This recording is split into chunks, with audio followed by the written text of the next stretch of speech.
Some fears didn't begin in this lifetime, and some reactions are older than your childhood. Some blocks dissolve the moment you remember where they started. Recall therapy takes you to the beginning. What's the definition of insanity? Ain't it just a difference in reality? I'm Dr. Toni Reilly. This is the SoulLife Psychology podcast where intuition meets logic. Recall therapy is effective, and there is one distinct reason why. Recall therapy works because it takes you to the origin. Recall therapy started as past life regression. Past life regression changed my life. It healed my intense fear of public speaking, a phobia of people reading over my shoulder. It cleared the resistance of using my intuition and heightened my inherent extrasensory ability. And it showed me why these issues existed in the first place. It all made sense. And this all happened in one session. I knew I didn't make it up or imagine what I saw and felt in my very first past life regression session. It was real, and the proof was in the healing. Finally, I could function. For 36 years, I couldn't speak in front of people, not even my small immediate family. I couldn't stand people reading anything that I'd written. It made me cringe if a teacher was lurking when I was writing. And in school, I always tried to cover my writing. Also, I had no idea I was intuitive. I didn't even know what that meant. What I saw and felt when lying on Mary Milady's couch was as real as I was. Past life regression changed the trajectory of my life. That session prepared me and empowered me to write, to embrace my intuition and my psychic ability. It announced my mission. The compulsion to learn and to put into practice this phenomenal process of past life regression took over, and I had never felt more alive. It shaped my book away. It became the backbone of SoulLife Psychology because behavior, phobias, and physical symptoms only change permanently when the origin is understood. Here's how I discovered past lives. I've told this story many times in interviews and when teaching, but for this episode, I'll try and keep it short and sweet. I was 36, a mother of 3 young children, not particularly spiritual, not looking for past lives. I had just left my marriage of 16 years. It was emotionally massive, and I was riddled with guilt. I wanted to know why I was here. And that search led me back to my maiden name, for one thing. It led me to meditation, and it led me to my teacher, Mary Milady. She told me to read Many Lives, Many Masters by Dr. Brian Weiss. And halfway through, I knew what I was here to do.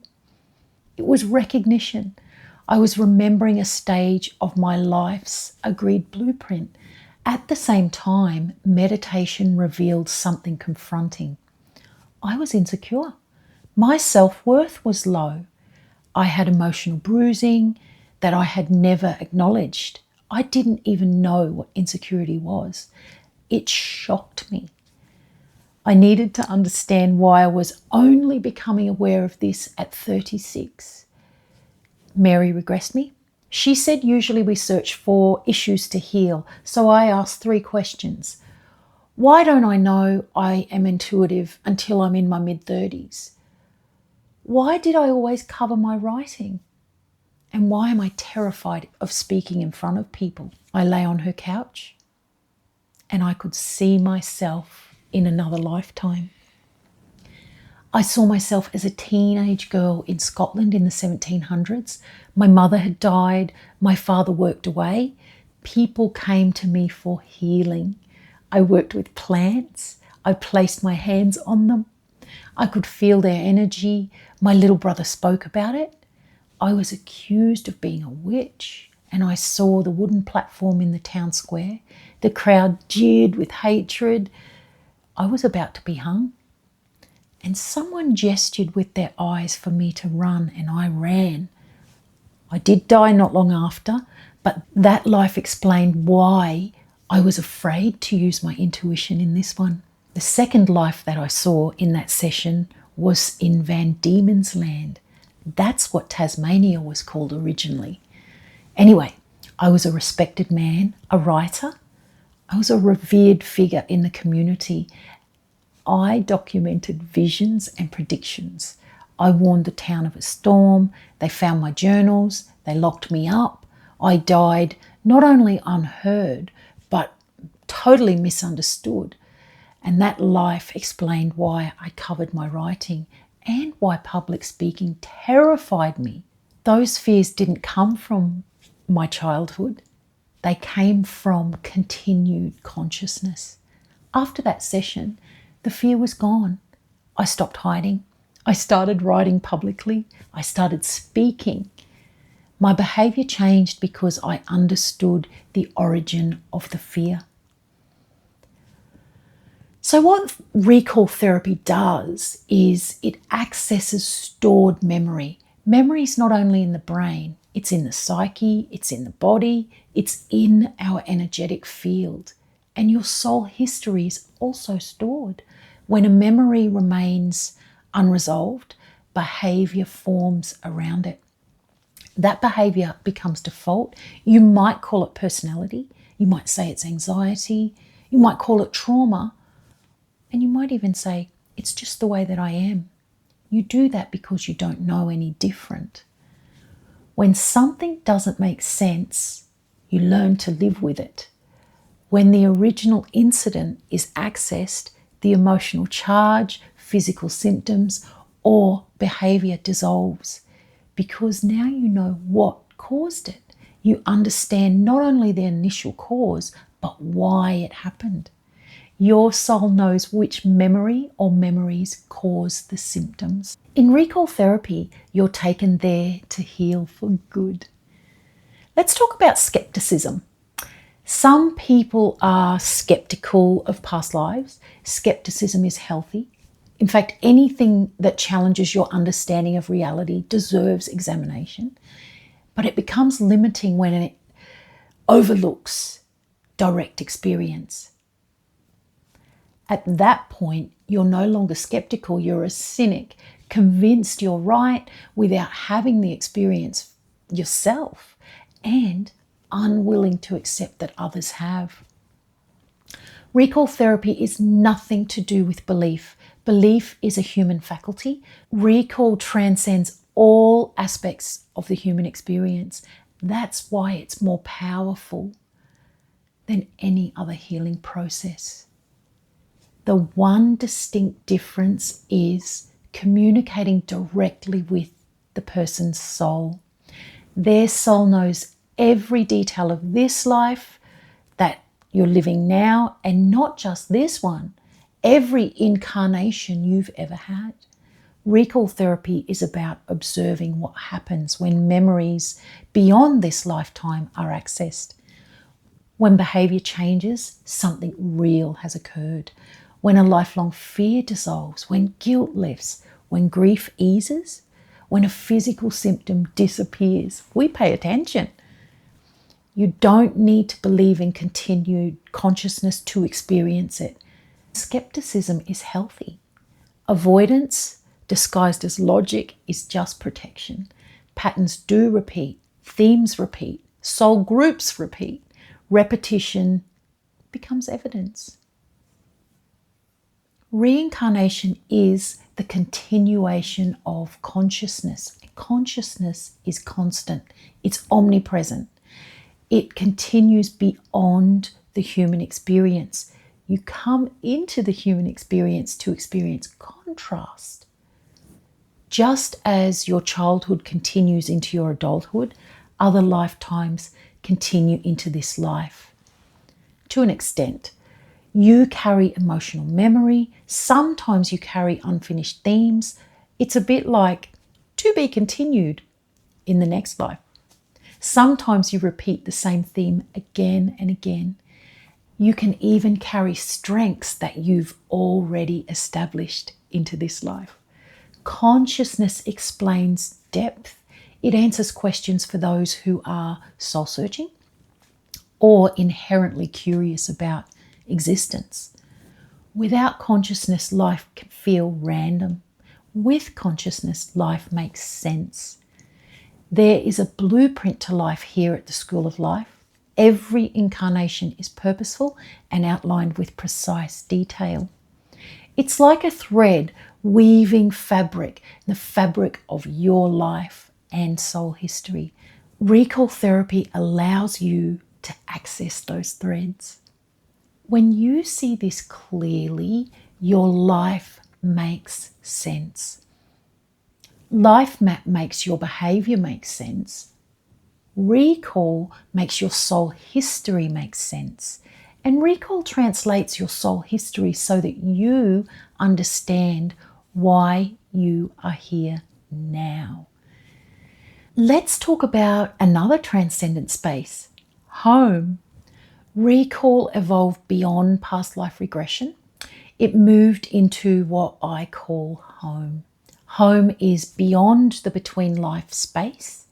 Between lives is for the human experience.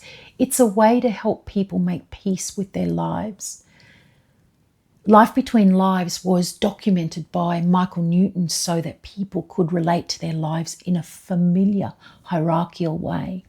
Home is different. It's not a waiting room. It's not a place where you review a life. Home is pure, collective soul energy. There's no personality, there's no identity, and no story, just consciousness. When someone reaches home in session, they are pure awareness, devoid of human physicality. There is no body, no emotion, no sensation, and no thought. It's difficult to articulate what it feels like at home because there is nothing within the human experience to compare it to.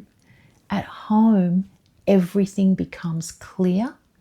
If the clarity is around this life, you discover why you chose your parents, why certain bruises were required, why certain relationships were agreed, why loss impacted you. And at home, there is no victimhood. It just doesn't exist. The human faculties are not there to create contrast. At home, you're an observer of your human self. There's only clarity and understanding, and it feels better than the best feeling. It is impossible to describe. Recall therapy is soul-to-soul amplification. The facilitator adds structure to discoveries. The client relaxes into receptivity. As the mind quietens, the subconscious opens to soul memory. Beyond soul memory is a collective field. It's called consciousness. When the fields amplify and surrender takes over, home is accessed. The facilitator doesn't take someone there, they stabilize the pathway to get there. When someone visits home, the energy changes, their breathing changes, the body becomes weightless, time doesn't exist, messages are precise, and circumstances are understood. Healing occurs in the presence of your soul. Your soul is pure collective consciousness. Any struggle endured here makes sense. It loses impact because you know why it happened. Direction becomes clear. Faith in yourself and life is restored. Home restores perspective. You remember who you really are and why you're here. SoulLife Psychology integrates psychology and metaphysics into one system. When continued consciousness is acknowledged, psychology no longer stops at childhood. It expands to include the soul's history. When you understand that nothing about you is random, you stop judging yourself. When you understand your emotional bruises, you stop fighting yourself. When you understand that consciousness continues and life doesn't end, the fear of death dissolves. This episode is about more than recall therapy. It explains how your life works. Life, grief, death, and consciousness. It's one system in motion every time your soul incarnates. When you understand this, your perspective changes. You stop living through fear and you start living with awareness of what this life is here to give you.